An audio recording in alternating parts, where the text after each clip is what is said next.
hyper contente de vous retrouver aujourd'hui pour une nouvelle vidéo et surtout pour vous présenter mes favoris du mois de septembre. Vous l'avez peut-être remarqué ou peut-être pas, j'ai pas prévu de vidéo haul de septembre, tout simplement parce que j'ai pas acheté grand chose d'intéressant ou c'est que des fringues. Bref, donc je vous ferai une grosse vidéo haul en octobre, mais j'ai quand même maintenu les favoris. J'ai des trucs géniaux à vous présenter, des soins, du make-up et quand même 2 palettes pour les yeux que vous allez adorer, j'en suis sûre. C'est parti. Je vais commencer par tout ce qui est soins. Les 2 produits, plutôt 4, mais c'est de la même gamme, soins que je vais vous présenter sont vraiment des coups de cœur. Je vais commencer par ma nouvelle routine capillaire du moment de la marque Evoluderm. Comment vous dire? Donc il y a le shampoing réparateur délice de karité pour les cheveux longs et délicats. Au niveau longueur, je pense qu'on est pas mal quand même. Et le masque fortifiant karité et miel pour nourrir et assouplir les cheveux. Alors, quand j'ai reçu ces produits, ma première réaction a été quand même dans ma tête de me dire c'est au karité.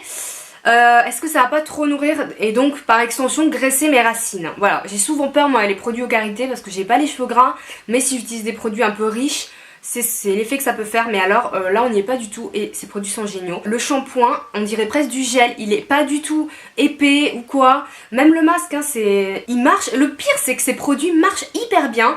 Ils fortifient les cheveux, ils les nourrissent grâce au karité, mais vous avez pas les inconvénients du karité, donc ça fait pas d'effet gras, les cheveux sont pas lourds, c'est pas dur à rincer, c'est génial. En plus Evoluderm, c'est une marque qui est assez accessible je trouve, donc vous pouvez facilement retrouver les produits sur internet ou en parapharmacie. J'essaierai de vous mettre des liens, mais surtout c'est pas excessif au niveau des prix. Donc voilà, si vous avez les cheveux longs, je ne peux que vous conseiller cette gamme et ces 2 produits. En plus ils sont sans silicone et sans parabènes, donc bon, parfait. Et les contenants sont quand même importants. Là on est sur du 400 ml pour le shampoing et 150 ml pour le masque, donc bon, je viens à peine entre guillemets de commencer à les tester, donc je vous ferai une revue plus tard sur le blog plus complète, mais quand même là je peux déjà vous dire que bon, je les aime beaucoup. Ensuite, petite routine soin du visage que j'ai adoptée depuis plusieurs semaines. C'est avec la gamme Hydra Life de chez Dior. Alors, je sais, hein, c'est Dior, ce sont des produits onéreux. Moi, on me les a offerts, je les ai testés. Je vais vous en parler selon mon ressenti. Si vous n'avez pas le budget, je le comprends. Si vous avez un petit budget mais que vous avez envie d'investir dans des vrais bons produits soins, je pense que ça peut vous intéresser. Et si vous avez le budget, restez là, franchement ils sont hyper bien.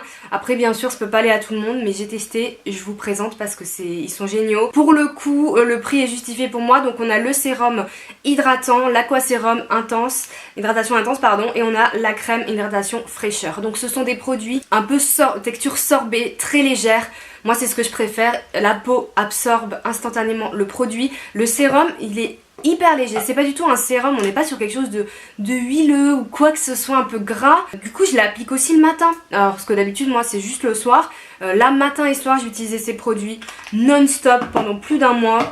La crème aussi, sorbet, ça absorbe très facilement, je peux me maquiller après, il n'y a aucun problème, ça altère pas du tout la tenue du fond de teint ou quoi que ce soit. Et clairement ce sont des produits faits pour hydrater la peau. Moi j'ai pas de problème de peau, mais j'ai la peau qui est un petit peu déshydratée et notamment au niveau des joues je peux avoir des rougeurs de déshydratation que j'ai toujours eu parce que ma peau a toujours été déshydratée. Ces rougeurs ont diminué, mais comment vous dire que ça se voit vraiment en fait. Enfin moi du moins je le vois quand je suis démaquillée, ça a vraiment diminué, donc ça veut dire que ça marche. Déjà je sentais ma peau plus hydratée, plus souple, qui tiraillait moins etc, surtout là avec le changement de saison. Visuellement au niveau du résultat, mes rougeurs de déshydratation sont en train de disparaître et c'est grâce à ces produits parce que j'ai arrêté tout le reste. J'ai pas testé de nouveaux produits entre temps exprès pour faire le test correctement, parce que quand j'ai vu les promesses sur le site de Dior et tout, je me suis dit ça peut vraiment valoir le coup de faire un test à fond matin et soir tous les jours, et franchement incroyable. Voilà, donc si c'est le genre de texture, le genre de produit et le genre de produit qui est dans votre budget, je vous les recommande à 1000%. Et si comme je vous disais vous avez envie d'investir dans des très bons produits soins, vous pouvez foncer. On passe au make-up, je vais vous présenter les deux les 2 palettes coup de cœur pour l'automne. Alors la première, personne ne sera surpris, la Naked Heat d'Urban Decay. Et on est dans les tons chauds, on est sur une palette, je vous ai déjà fait une revue mais je voulais quand même vous la présenter dans les favoris. Parce que je l'ai eu en août, je l'ai pas trop utilisé parce que je me maquillais moins à cause de la chaleur. Mais là en septembre ça a été la folie avec cette palette. On est sur une grande qualité d'ombre à paupières, aussi bien les fards mat que les fards irisés ou un petit peu métalliques. Ça s'estompe hyper bien. De toute façon je vous ai prévu plusieurs tutos, je vous en ai fait un, il y en a un qui arrive cette semaine, je vous en ferai un 3e. On est vraiment sur une palette de très bonne qualité. Profitez-en si elle vous intéresse, tant que les bons de réduction Sephora sont encore valables sur Urban Decay pour le moment, hein, Sephora. Donc tant que c'est encore valable, si vous la voulez, c'est le moment. Franchement, foncez, parce que si c'est plus le cas, c'est vrai que ça a un prix, ça serait un peu dommage, mais franchement, elle vaut son prix. Donc si elle vous tente, vous pouvez y aller, mais à 1000%, j'en suis totalement convaincue. C'est même, je pense, de toutes les Naked, c'est ma favorite, mais c'est sûr. C'est ma préférée. Et une autre palette dont je voulais vraiment vous parler qui est un peu moins connue, c'est de la marque Blake Up. Quand je dis moins connue, ça veut dire qu'on n'en a pas entendu parler partout comme la Naked. C'est la Brown Nude Palette. Alors j'ai pu la commander avec Octoly et très honnêtement sur le visuel je la trouvais sympa et tout, j'avais envie d'essayer. Mais alors quand je l'ai vue, je me suis dit là le visuel il rend pas du tout justice à la palette quoi. Alors non pas qu'il soit moche, mais la palette c'est une merveille. Donc pareil, je vous en ferai une revue, c'est une palette de nude à dominance chaude. Donc on a des couleurs irisé, satiné, mat. Comme vous le voyez, on a une très très belle palette. On a de très très beaux fards chauds par ici, un peu dans le genre la Naked. On a des beaux irisés, bronze, doré, top. On a aussi des marrons, un peu, il y a un noir et il y a un beige. Donc franchement, là vous avez tout compris. Cette palette est extrêmement pigmentée. Franchement, j'étais très très surprise. Les fards sont incroyables. Elle est un peu poudreuse, mais la Naked aussi, vous allez me dire, elle a les fards pigmentés, voilà, mais c'est pas du tout pénible. Et au contraire, je trouve que les fards sont presque un peu crémeux quand vous les prélevez, mais ça reste de la poudre, hein, pas de souci. Mais ils sont hyper veloutés, ils s'appliquent hyper bien, ils s'estampent hyper bien, et la tenue est dingue. Même pour les fards clairs irisés seuls, ce qui tient le moins bien en général d'ailleurs sur la paupière, incroyable. Donc voilà, cette palette, j'en ai pas du tout entendu parler, je voulais vous la préciser parce que je la trouve super super super super. Je voulais vous la faire connaître, moi je l'ai adorée, je vais essayer aussi de faire un petit tuto avec. Mais si vous aimez voilà, ce genre de palette, je sais pas si vous voyez bien, mais vous pouvez regarder sur internet et je vous mettrai les liens comme d'habitude. Je pense que vous pouvez vous y pencher dessus, vous serez pas déçus, je vous le dis. On termine avec deux produits maquillage que j'ai également adoré vu que c'est les favoris. De chez Studio Makeup, j'ai reçu ce blush et alors je suis hyper fan de la couleur. Donc c'est un pêche, c'est la teinte abricot. Alors il est un peu bizarre parce que je l'ai reçu cassé donc je l'ai recomposé. D'ailleurs si vous voulez voir ma vidéo sur comment réparer une poudre ou un fard cassé, elle est toujours en ligne sur ma chaîne YouTube et mon blog. C'est ce que j'ai fait, ça a hyper bien marché, ça a pas du tout altéré la pigmentation.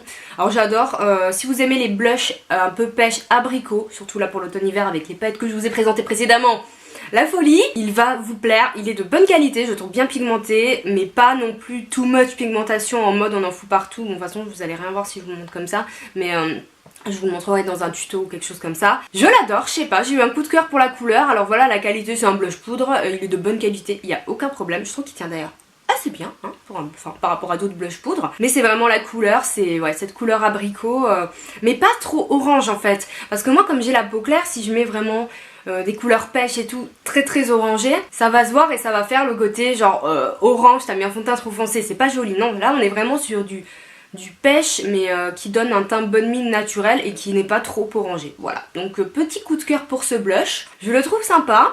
J'ai testé d'autres produits de la marque Studio Makeup dont je vous reparlerai sur le blog et en vidéo. Je pense que je vous ferai un tuto ou dans un get ready avec tous les produits, ça peut être assez sympa.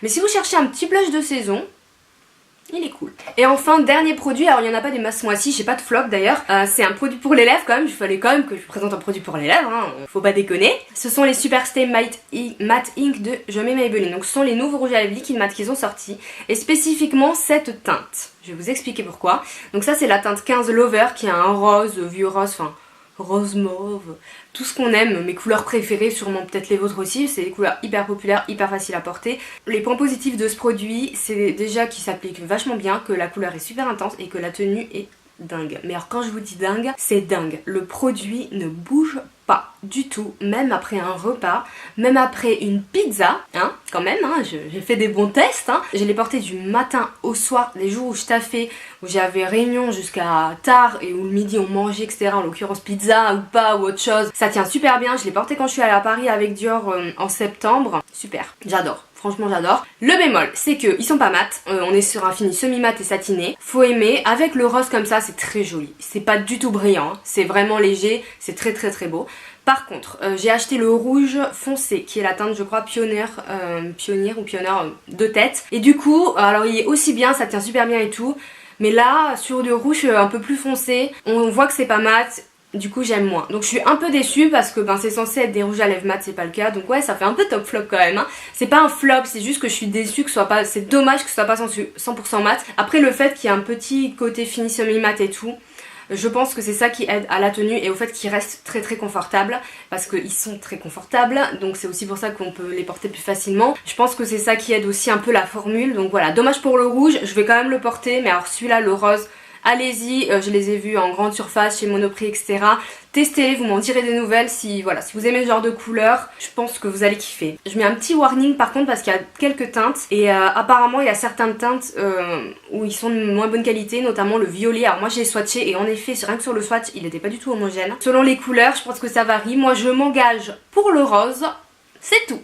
Voilà, c'en est tout pour ces petits favoris du mois. J'espère que la vidéo vous a plu, que voilà, comme d'habitude vous allez faire des découvertes et tout. Il n'y a pas beaucoup de produits, mais je préfère me concentrer sur vraiment les gros coups de cœur comme d'habitude hein, et pas vous faire trop de déballage. Enfin, j'ai l'impression que plus ça va, moins il y a de favoris dans ma vidéo, mais bon, au moins je vous explique un peu plus. Et la vidéo ne dure pas 100 ans. N'hésitez pas à liker si vous avez apprécié cette vidéo. Merci d'avoir passé ce petit moment avec moi. Je vous fais de gros bisous et je vous dis à bientôt. Ciao. Et Ivy était là pendant toute la vidéo, les gars. Qu'est-ce que tu fais? Oh, moi chaton. Ah, elle essaie de me mordre. Ah, méchante.